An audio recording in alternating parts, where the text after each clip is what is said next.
Hello everyone.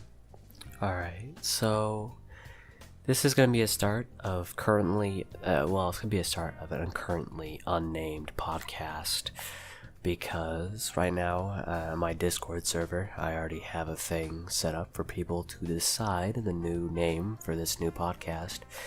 As of now, it is currently unnamed, and as of now, I'm currently still recovering from a sickness that I'm just starting to get over, so I might still have I might still sniffle a bit, might still have a bit of a hoarse voice, but outside that, it should be fine. So yeah, this is kind of a test run. This is technically the first episode of the podcast, but this is still kind of a test run, and I'm wanting to spend some time to see how things go, see how I do, and next time there will be a guest coming in, and every time there should be a guest, and I rarely will have a solo one because these are always more enjoyable with people, so there's someone else to talk to maybe get more things out of this instead of me just rambling. But for now, we're just having me rambling, so oh boy. But so the first topic I kind of want to go over right now is because a lot of people are going back to school, right? So we can kind of talk about that. But of course, before you start questioning what we're about to talk about, because school isn't exactly an interesting topic, I'm not going to go over the classes that school forces you to take, like history and math. I'm going to go over the electives, because if there's one thing that's really great about high school, is that it does give you the choice to choose specific classes, which I really do enjoy, because it allows me to take classes on things I'm actually interested about. Like, for instance, I'm going to be taking classes on a Java coding, getting coding on that, and a game design class, because I'm wanting to learn more about how to code, and game design is pretty interesting to me as well. I'm planning on taking classes on those so I can learn more about it, because coding has always been very interesting to me. But overall, if there's one thing that really does redeem high school, because not many people enjoy school. If you do, you're probably someone who's very passionate about learning new things, even if it's something that may seem boring to some. And that's cool. Me, I'm kind of on the scale of I'm passionate on some things, but everything else not so much. There's some things about school I do enjoy, but there's also some things I really don't. And that's just how I've always been. I mean, I'm kind of passionate about school, but it really depends on what I'm learning, what I'm having to do. Like astronomy, those kind of courses in science, I love to death. I will do whatever I can to stay in those courses, but once we move on to a unit about something else, I'm like, you know what, this is boring, but I have to do it anyway.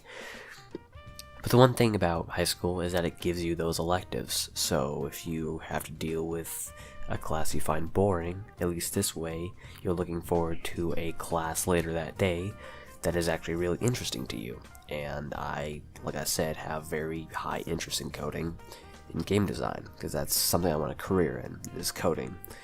So it gives you something, and that's one great thing about high school.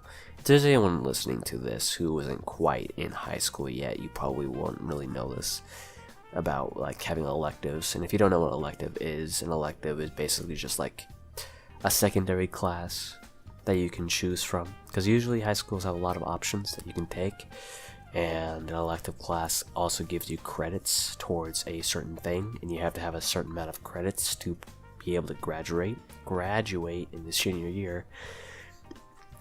And that's also why I'm wanting to take a sign language class, because I will be taking sign language as well, which I also have much interest in that, because I've seen people do sign language. I just found it to be something probably pretty useful, because if there's ever someone deaf, in this way you could be able to communicate with them and you can understand them, because deaf people, with enough experience, they can learn how to speak, but it's kind of you kind of have to really pay attention to what they're saying, because they mumble it in a way, because they don't really hear what they're saying. They don't really know how to make the full-on, spot-on sound, so they've only learned how to kind of mumble it. So this way it allowed me to like be able to talk to those, and just in general I find sign language to be interesting, and I would like to learn more about it.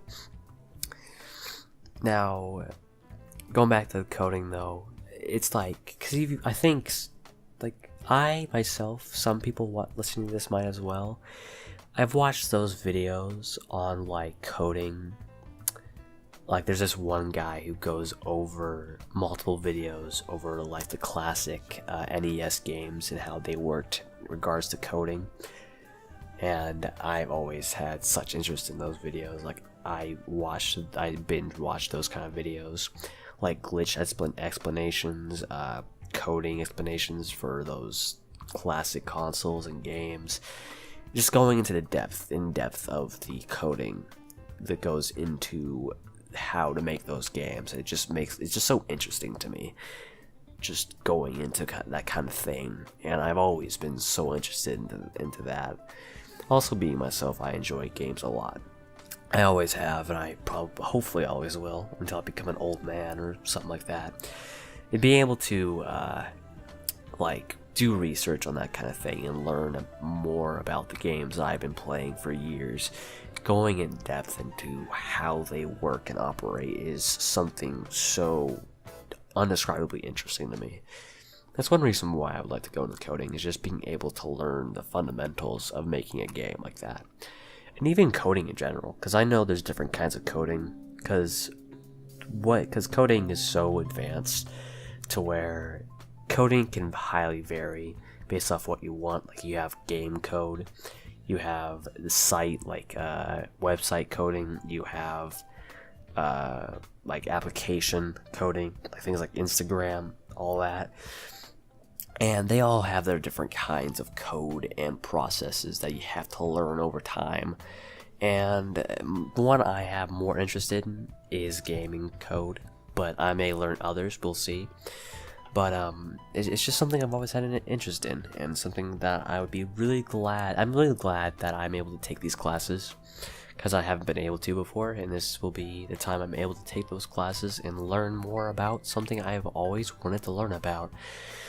And I actually was planning on watching some videos on like JavaScript and Java code to be able to learn how to make the basics and how to use that software to code, because I probably will be needing to know the basics.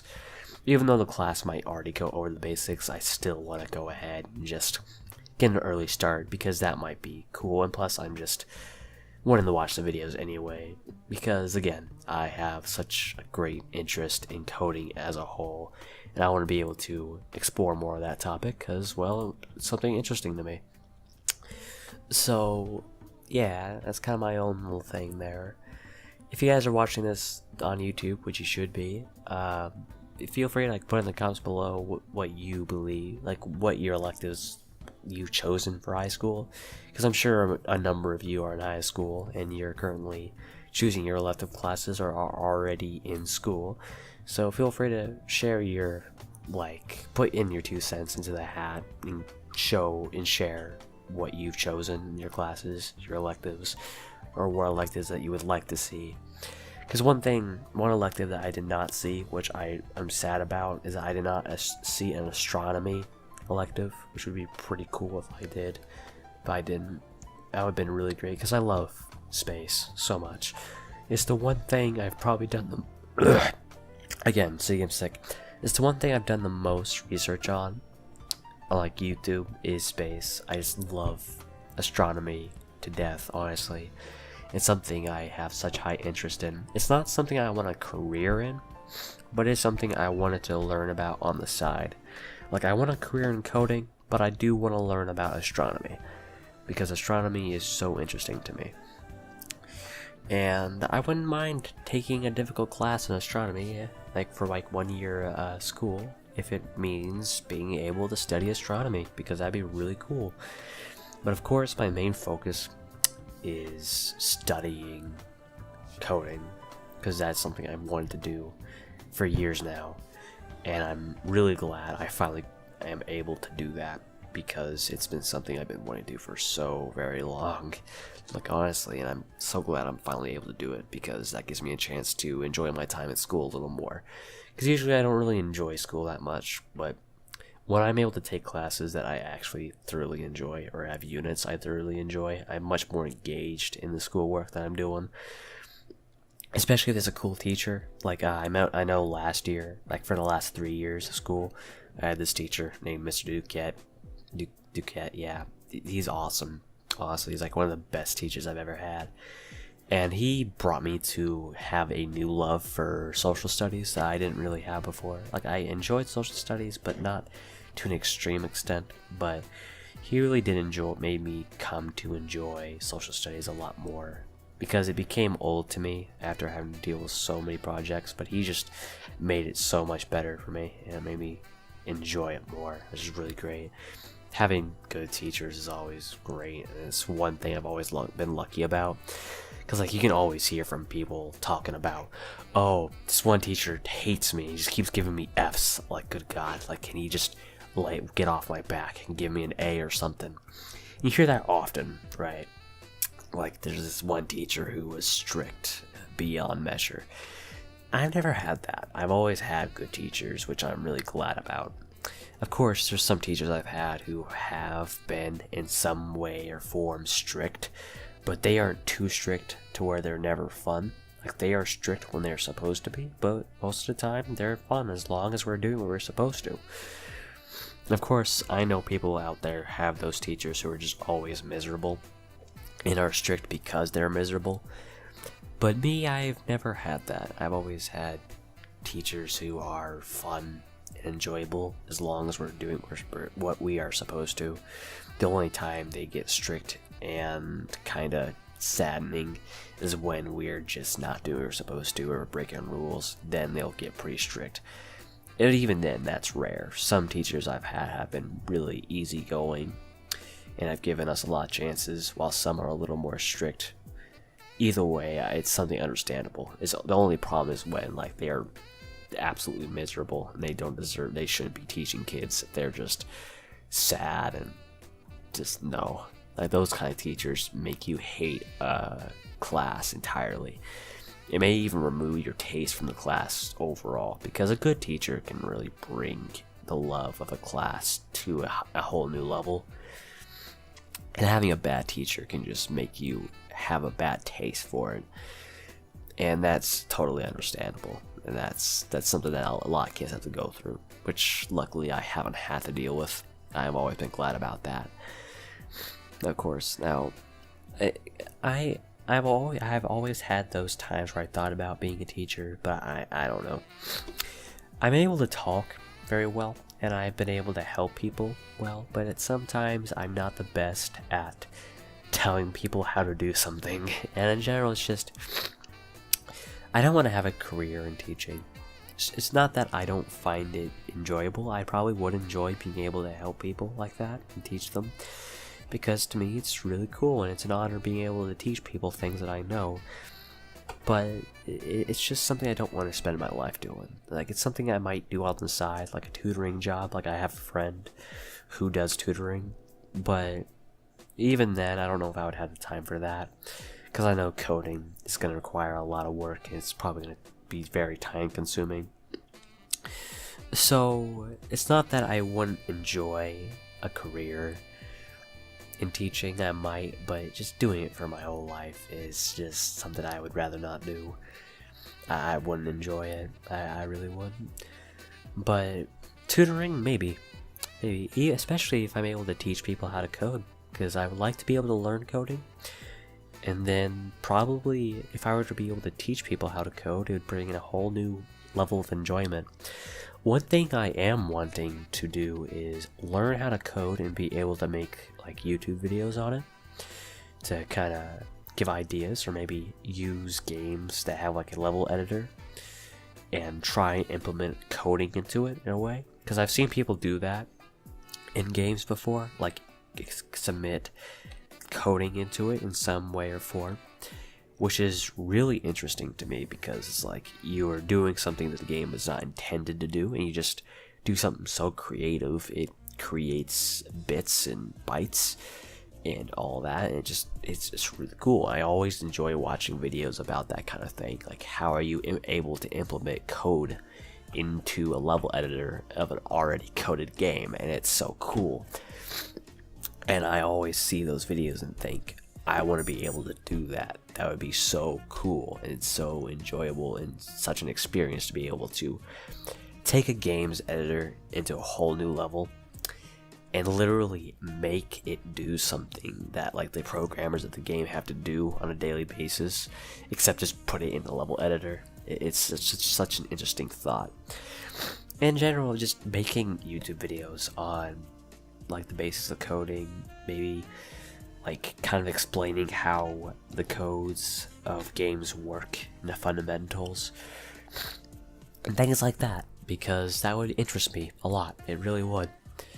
Now, going more into coding though, I've learned some things about coding over time, and that's one reason why I have a whole new level of respect for people who work on Windows operating systems or Macintosh or whatever, because the amount of coding work required to make an operating system work is ridiculous. Like, I had no idea about it before until I actually learned a little more about the fundamentals of coding, and I just realized, holy crap, how amazing is that going to be? How complex is that going to be?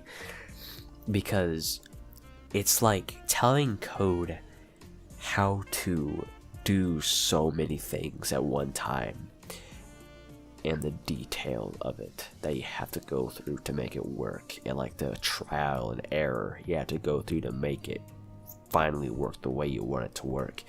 It makes you wonder how people were ever able to make like the Windows operating system work the way it does. It just brought a whole new respect for people who do that kind of work in coding, because it's so complex. It really is. It's cool. Something I do enjoy. So yeah. Well, I think that's it. Just a bit of a quick one, like 17 minutes. That Audacity says right now. I think that's about it for now. Yeah, that's a quick one. Just quick trial run. So yeah, thanks for listening if you did. And yeah. Alright, I'm gonna go ahead and get out of here. Bye.